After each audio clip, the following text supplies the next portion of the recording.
Hey, Sam, you come up with that intro line? You didn't tell me that was today.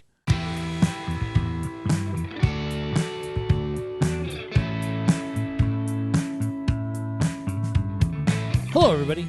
Welcome to the Writers' Room with Sam and Jim. On this show, as you probably know by now, we invite aspiring writers into our podcast Writers' Room to help them work on their stories and develop them.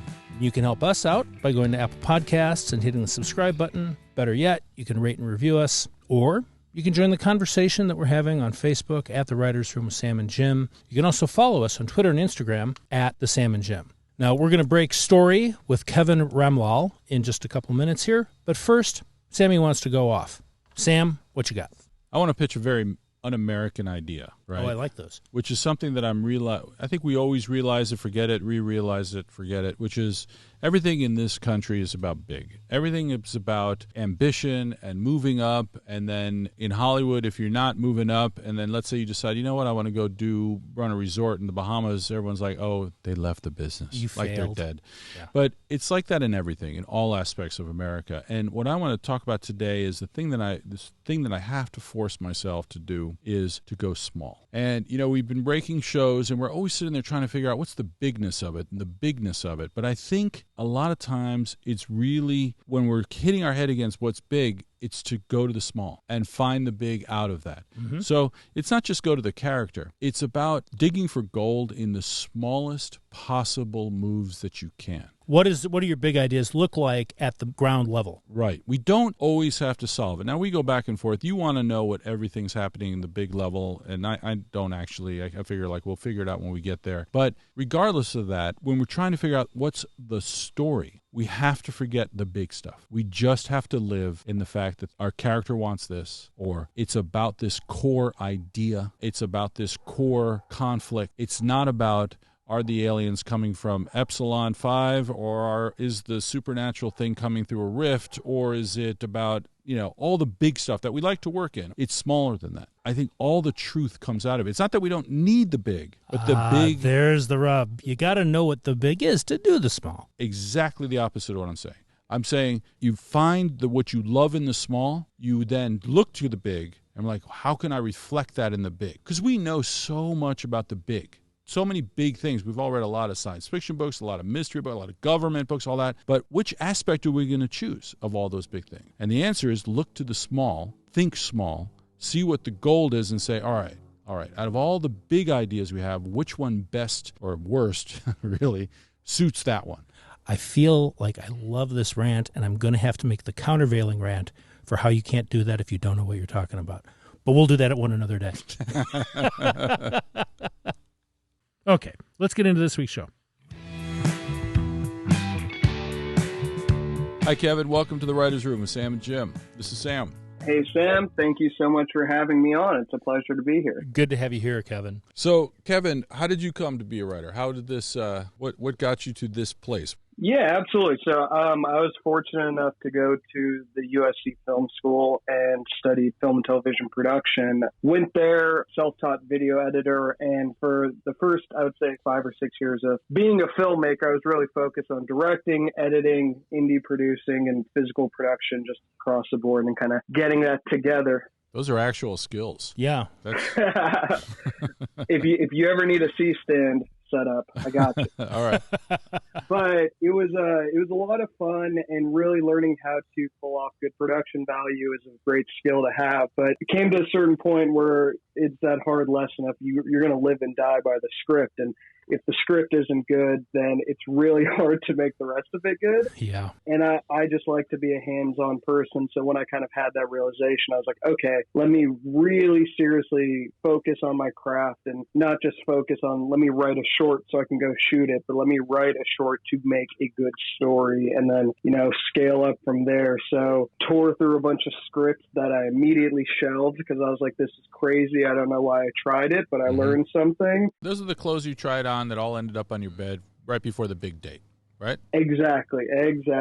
But then started having some samples that was getting positive feedback on. By day, I was working as a manager's assistant for a couple of literary managers who had a lot of clients just getting steady work, and that was a fantastic way for me to really learn the business side of writing, especially television writing, and in essence, how TV writers get jobs. So that was all very informative. And after that, I was lucky enough to go work for Cal Penn on a couple of the projects that he had going. So that was my first time really working on a show.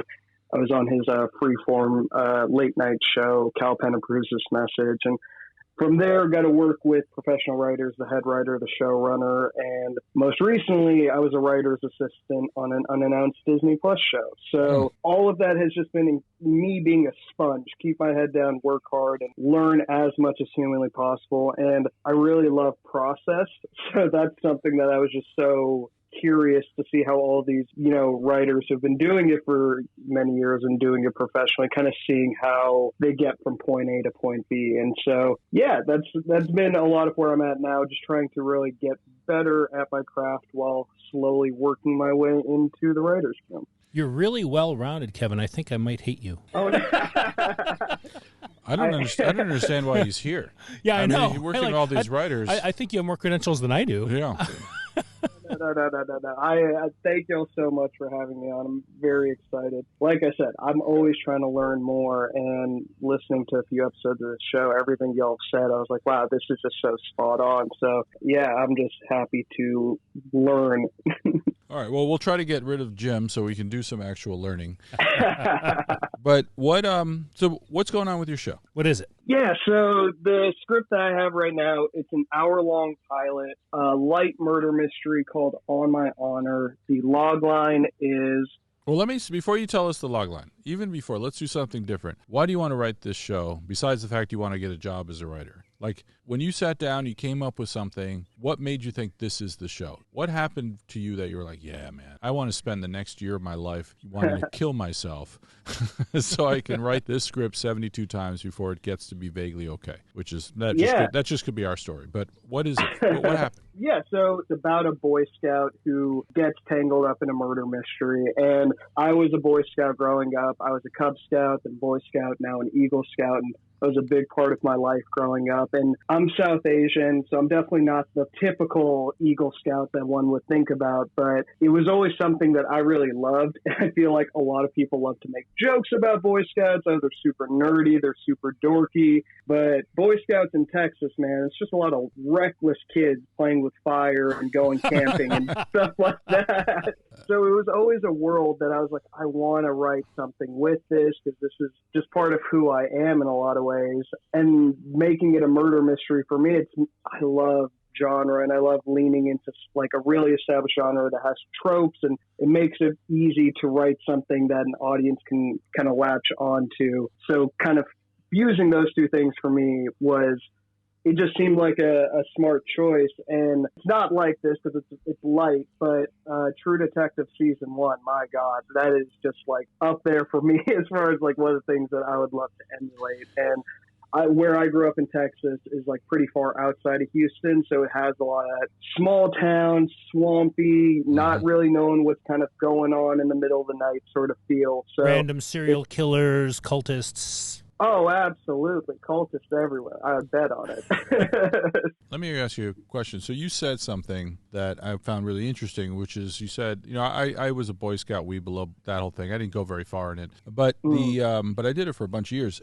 And you said, I was an Eagle Scout, and, as South Asian, that's not who you normally think about for Eagle Scouts. That's not who you think of. What do you mean? I don't think of anything when I think of an Eagle Scout. I think of some young man who, has achieved a lot of stuff. But no, I want to hear from him. What is it? Yeah, absolutely. I grew up in, it's just a very predominantly white community, which isn't to say it's bad or anything, but it was just, especially being in Scouts, there was that interesting element of no one else in my troop kind of along the way ever really looked like me, or my best friend, who is also in Scouts, also became an Eagle Scout. He's Vietnamese.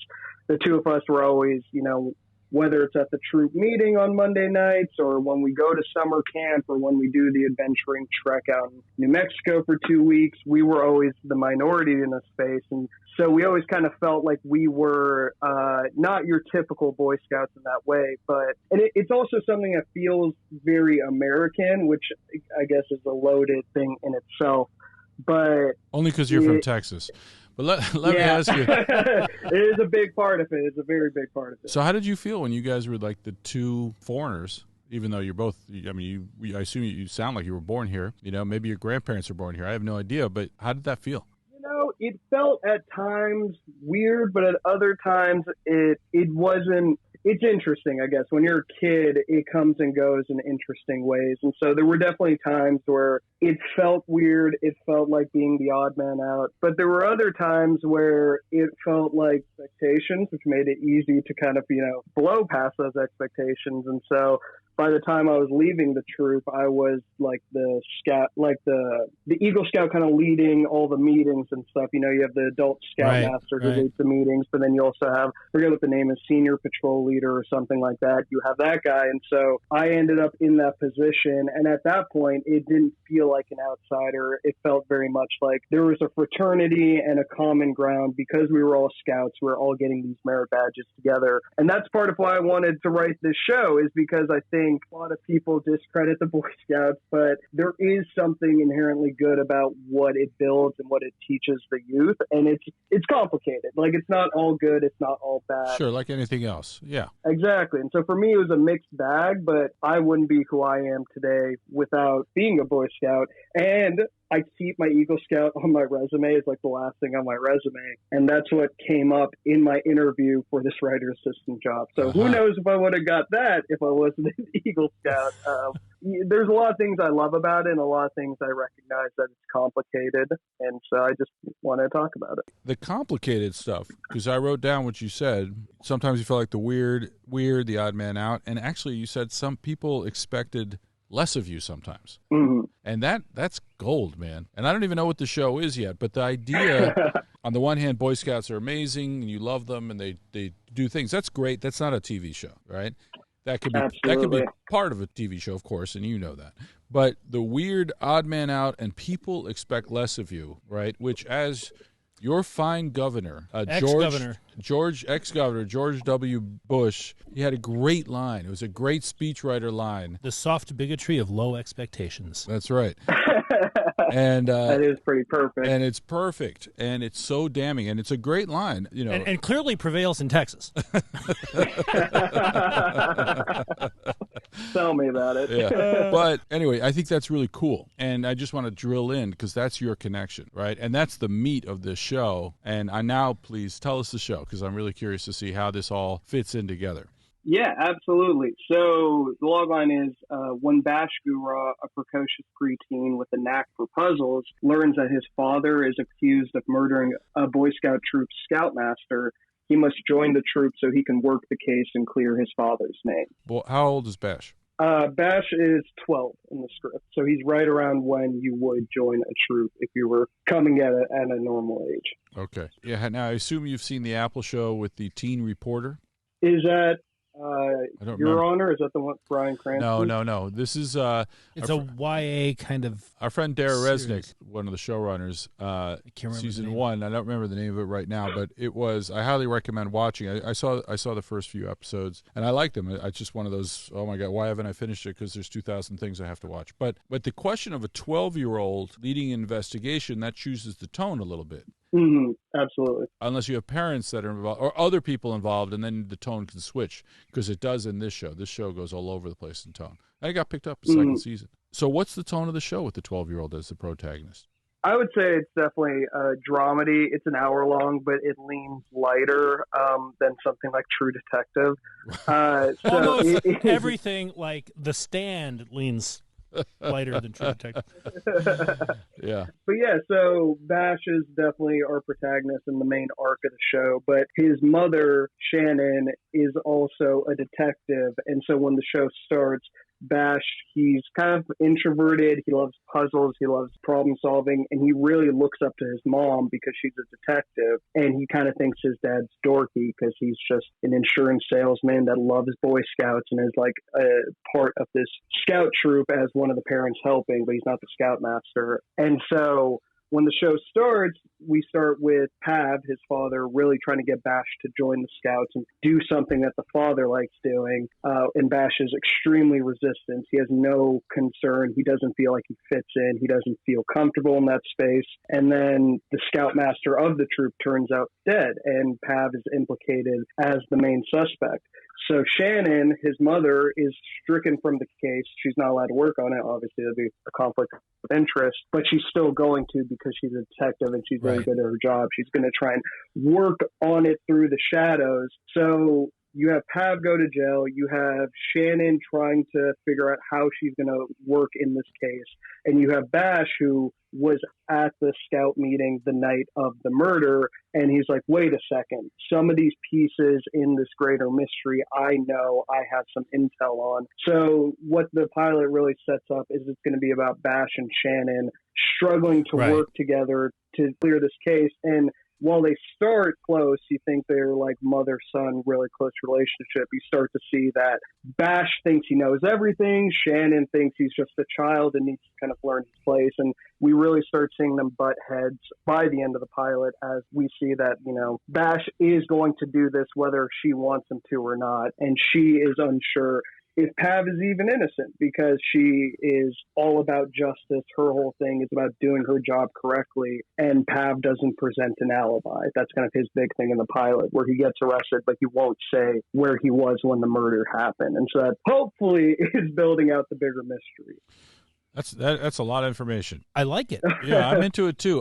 There's a shape there. Yeah, I need to know, and I like the relationship with the mother and the son, but I don't understand what Bash really wants. I understand he wants, obviously, his father not to go to jail, but what's he like normally? Like, what's his drive before this started? Right? Or if he wants to get his father off, why does he want to get his father off? I think part of him has that, kiddish mentality of like, yeah, the stakes are here, but this is also a puzzle. Like, in the early scenes that we meet him, he has like mountains of Rubik's cubes and just like 1,000-piece jigsaw puzzles all over his room. And so we get the sense that he really loves this idea of problem solving and putting pieces together. Why? What does he like about it? That he has the control of it.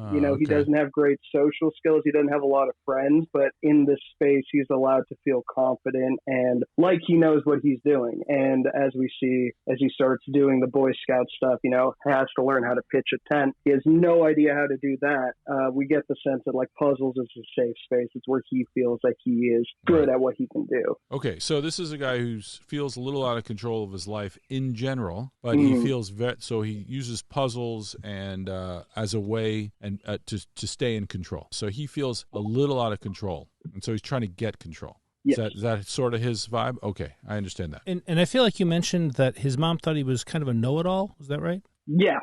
Is that part of that? Like, does he work to get that kind of recognition and approval by knowing things, doing things, succeeding at stuff?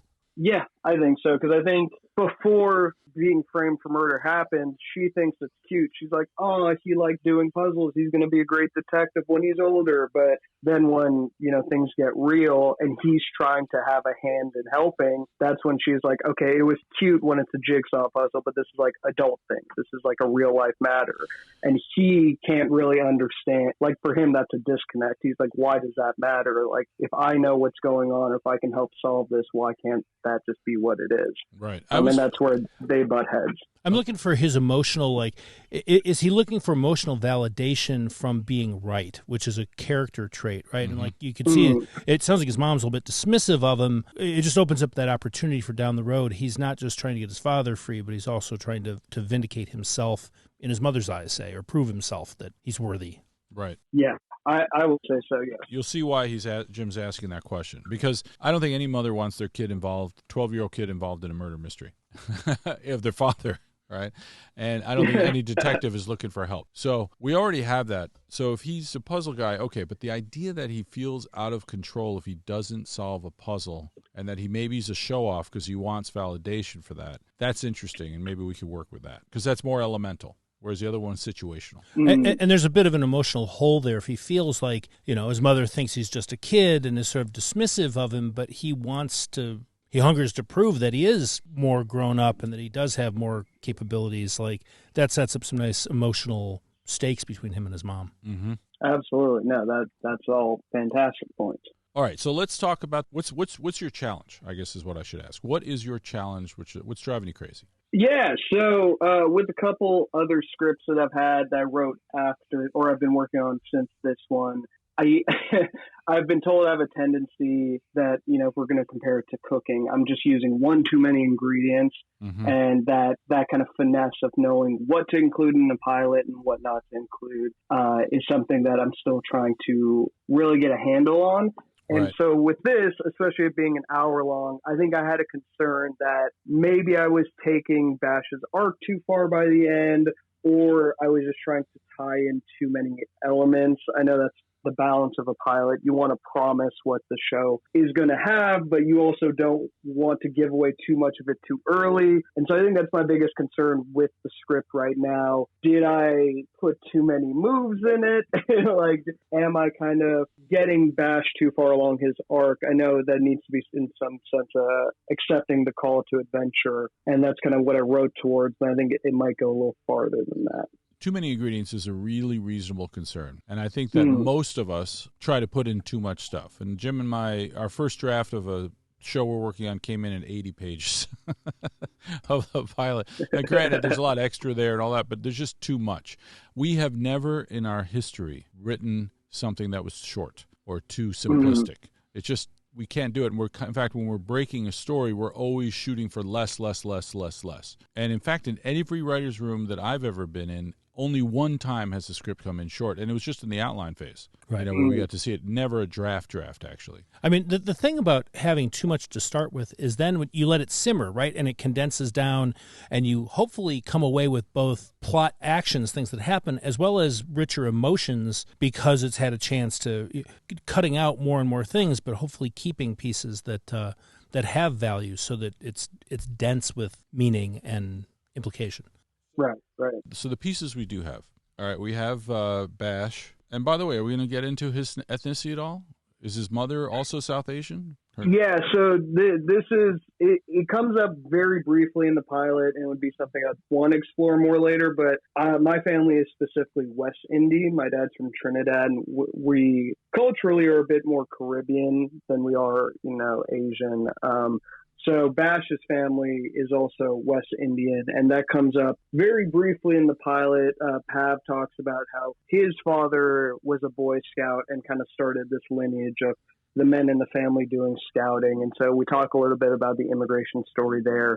But it's very much kind of a tertiary thing for me in the pilot where let's address it. Let's make sure that we understand this is part of the story, but it's not one of the main plot moves or anything is centered around it. I don't know how you're addressing it except with some dialogue, which is not really addressing it. That's just because there's only going to be the pilot, right? So if you're saying, I wonder about that because it just doesn't seem like it's an important aspect of your experience in the Scouts. I'm not saying this is a show about scouting alienation, but I wonder if there is someone feeling a little alienated because of that. But I wonder if there is something that it feels like it should be part of Bash's story somehow. I guess the question it leads to is what is Bash's sort of emotional arc through this first episode? What is he experience? What are we picking up from him?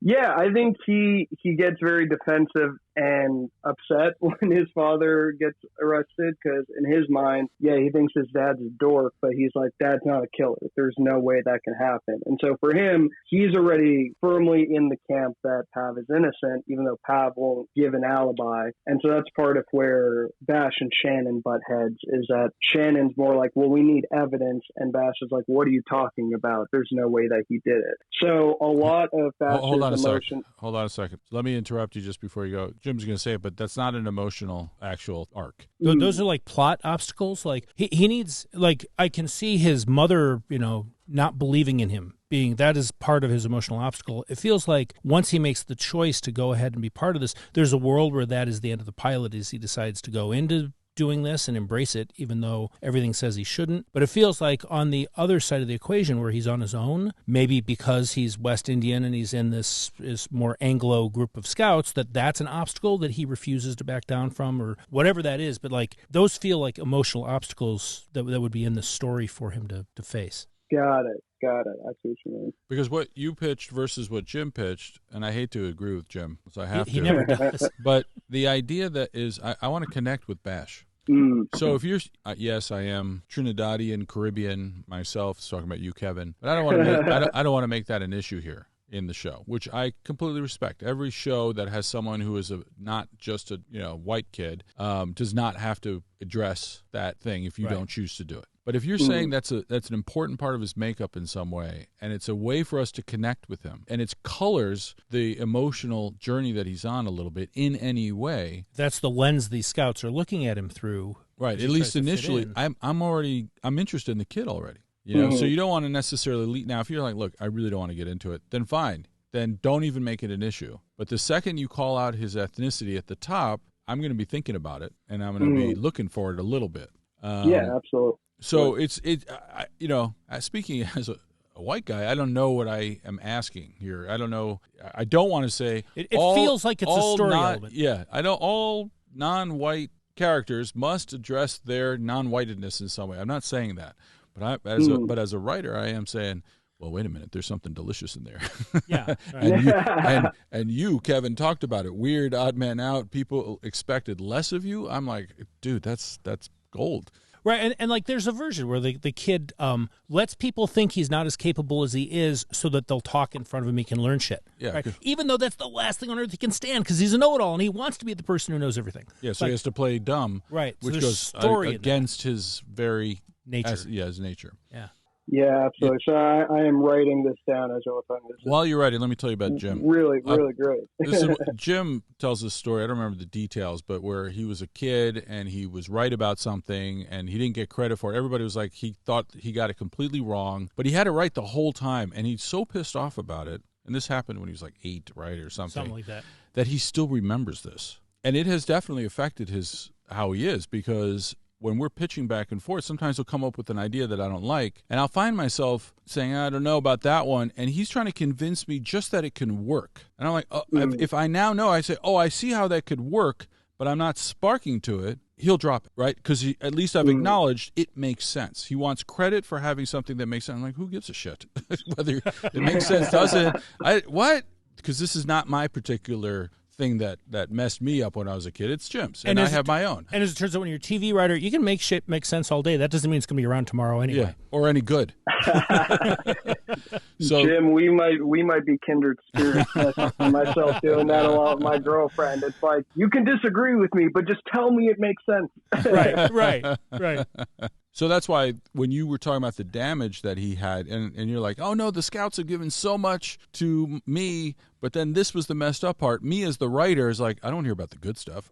I just want to hear about the messed up part, because that'll help me connect to Bash. Right, and the things you've given us about Bash, right? The kid who wants to be right, but the kid who's kind of disengaged socially, like having to join this very social organization feels like that's going to change him. Yet being the only West Indian kid, if he is, who's in this, well, that's another whole piece that feels like it needs to get exposed, because that's going to be his experience. The figuring out what happened to his dad is really more about the plot. His experience of searching for that answer and what it does to him is where the story really lives, of how it's changing and affecting this boy. You shouldn't say anything else. That was smart. Don't say anything else the rest of this podcast, Jim. Just go out on a high. I mean, that was good. So let me ask you about, writing that down. What about Shannon? We haven't heard anything about Shannon. And also, is she a white lady? No. But her name's Shannon. So what's going on there? Yeah, well, my name's Kevin. So that was why I wanted. Yeah, but so Shannon's also fully American? She's American as well, but she's West Indian. That was just one of more of the things for me. That's great. If you know, you know. Okay, but cool. But so her whole thing is she is all about justice and doing her job well. And so while this is obviously very personal for her, the way she thinks she can approach it is by compartmentalizing and being like, I am still professional. I will not let my emotions take over here. But how could you not, right? That's your husband. And so I think that's the conflict that I wanted to drive for her, of trying to navigate your professional life, especially when your life is all about getting the bad guy and doing the right thing. How do you do that when you don't know if you can really trust anything about the situation, because it's someone you love that's being implicated? let me be annoying here and say, okay, I get her drive and I get the problem, but what was she like before this whole thing happened?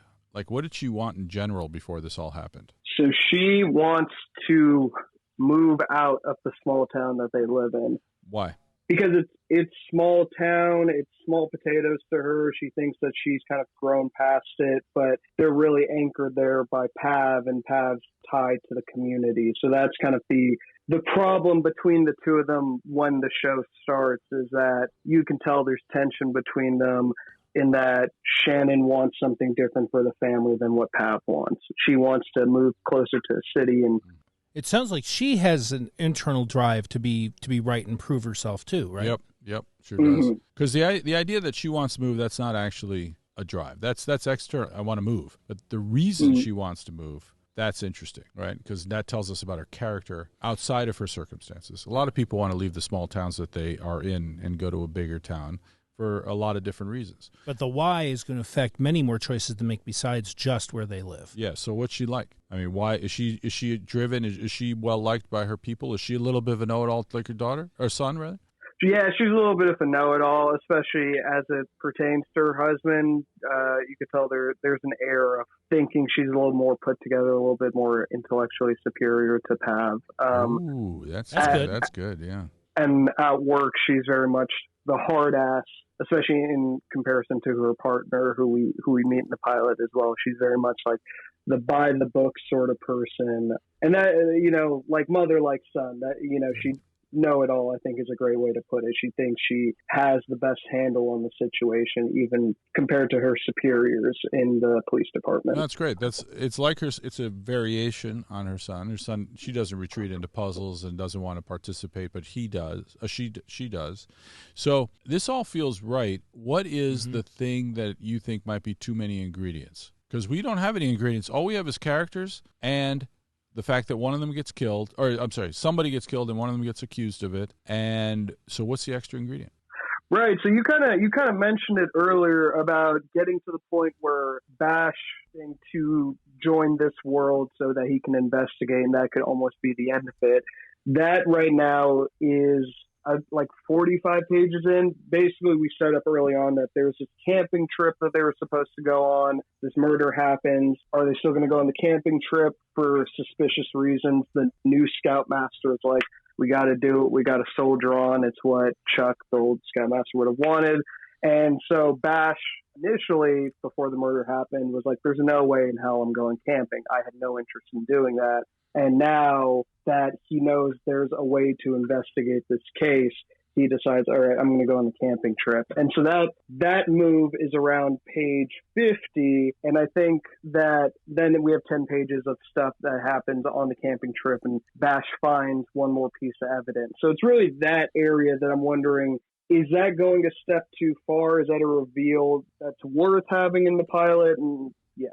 Well, that depends. Like, I mean, I think it's interesting that he decides to go on the trip. Like, that could be just part of story, and it can play to all of this emotional stuff. The question is, what does he get to at the end? Like, what's your final realization for him that is both emotional and affects the story? So there's two parts to it. Him deciding to go camping. So at this point, he hasn't gone to any sort of scouting thing without at least one of his parents present. Obviously, before the murder, Pav takes him. And then after the murder, there's another scout meeting that Shannon takes him to. So when he goes to his camping trip, he sneaks out. Shannon tells him he can't go because she doesn't want him getting involved. So he sneaks out. So there's a move to kind of take charge on his own and, start discovering that independence for himself. And then while he's on the camping trip, he's obviously very resistant to getting involved in any of the camping activities like making s'mores or zip lining or any of that stuff. And we see just a hint of him being forced to do it and seeing that he can enjoy it, seeing that he enjoys being out in nature and kind of getting into the rough and tumble of it all. There's just a hint of him loosening up before he then discovers the last clue that's the cliffhanger. When does the guy get killed? In Act 1, I assume? Yeah. Okay. Yes.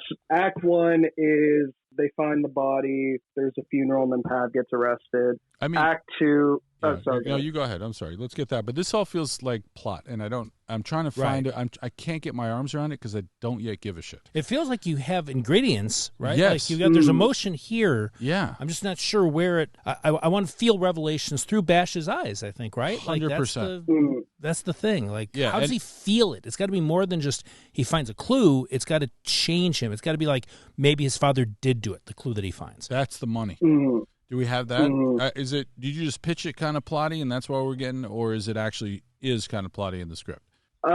Which part? Specifically the end with the whole thing. Do you feel like in every scene we are inside of Bash's head and experiencing it with him? The fear, the panic, the determination, the whatever emotions are driving him in each scene. Yeah. I believe so. I hope so. I think good. that early on is him being very frustrated that his dad's forcing him to do this and he doesn't feel like he can gain anything from it. But there's also a side of the expectations and, him not being able to live up to what his father wants. So he's very frustrated early on. And when he has the goal of now trying to clear his father's name, we kind of see that immaturity break out and that he really knows what he wants out of this, but he's so scared of taking charge and interacting with the other scouts, and he doesn't really know how to make friends. So he's starting to understand through Acts 2 and 3 that people aren't just going to do what he says or listen to him, and that he's going to really have to fight for credibility. Yeah. That's a better way to tell that story, Kevin. Now I'm way more interested. I see.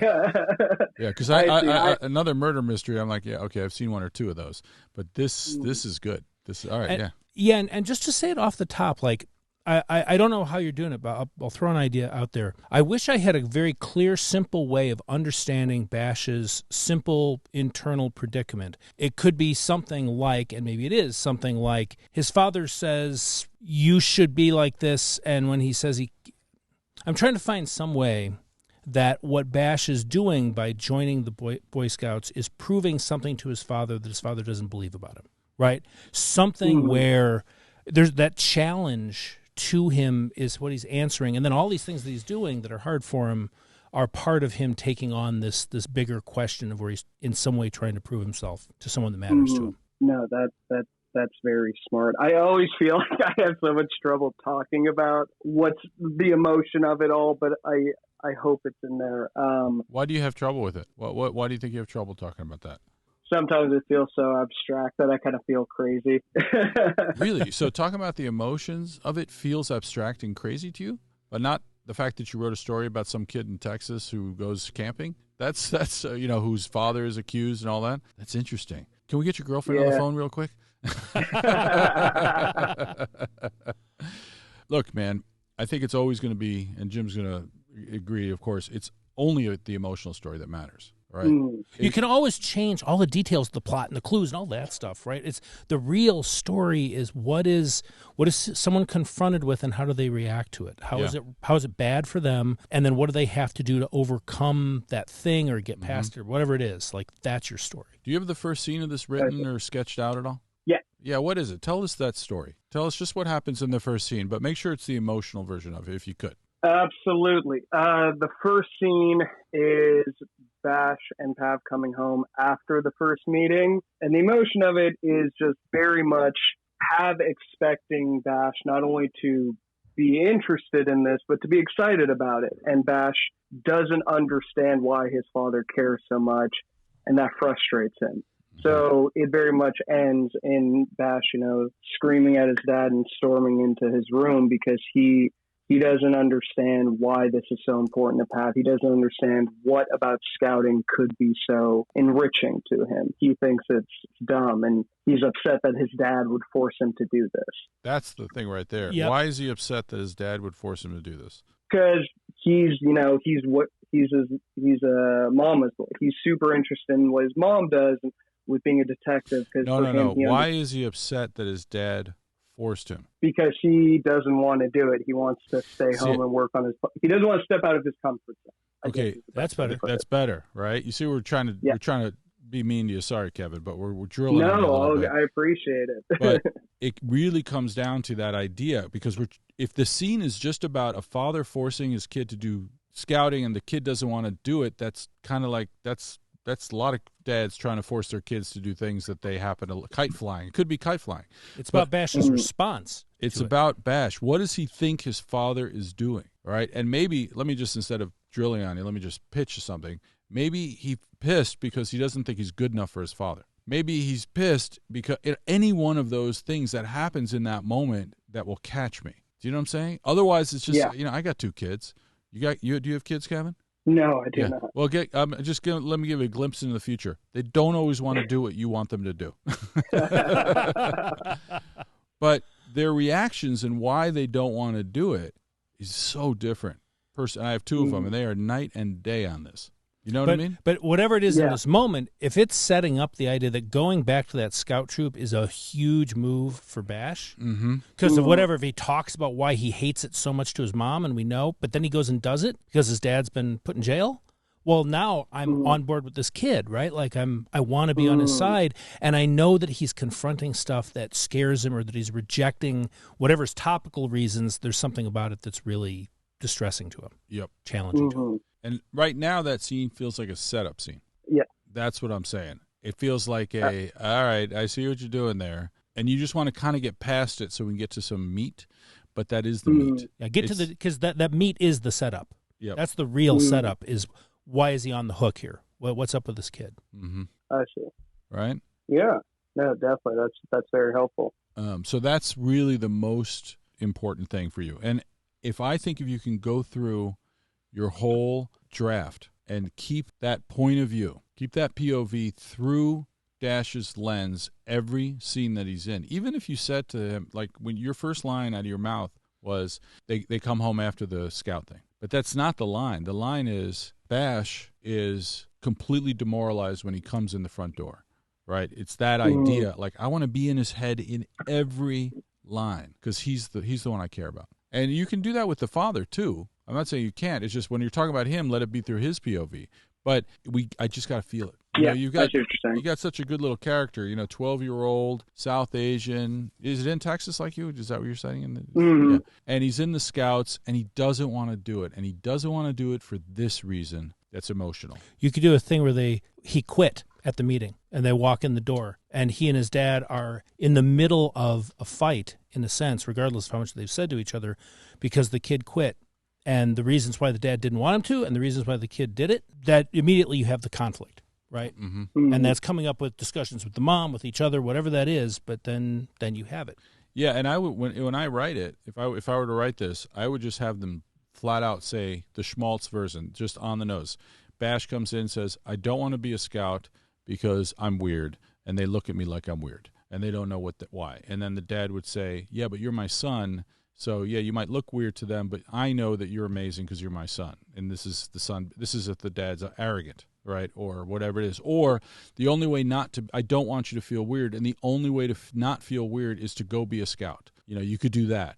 And so they're saying baldly, this is just an exercise, by the way, but you do that, and you just get the guts out on the table, and then you can figure out how not to write terrible on-the-nose dialogue that I just pitched. No. You know what I'm saying? Absolutely. That will help. That makes a lot of sense. If it's not doing that, then you're right. It's going to be too long. And like Jim said, you're going to have a super long script, and this is the stuff you will sift out in your first draft. And maybe you could do yourself a favor and cut out a draft or two by sticking to that in every scene. By the way, much easier to talk about and say and then you end up writing stuff, and then you're like, But in the terms of do you have too much or not enough as you go through your whole pilot, if you're following that line, if you're following his emotional line, forget what books say, forget any of that other stuff, right? Like, you just want to be with Bash, and when you get to the end of the script, you want to feel like he has hit an emotional turn that's huge for him at the end of the script. And that'll involve the plot, probably, but you need that. Well, let's talk about that, and then we got to go. So when we end this, what is the last moment that we have with Bash in the pilot?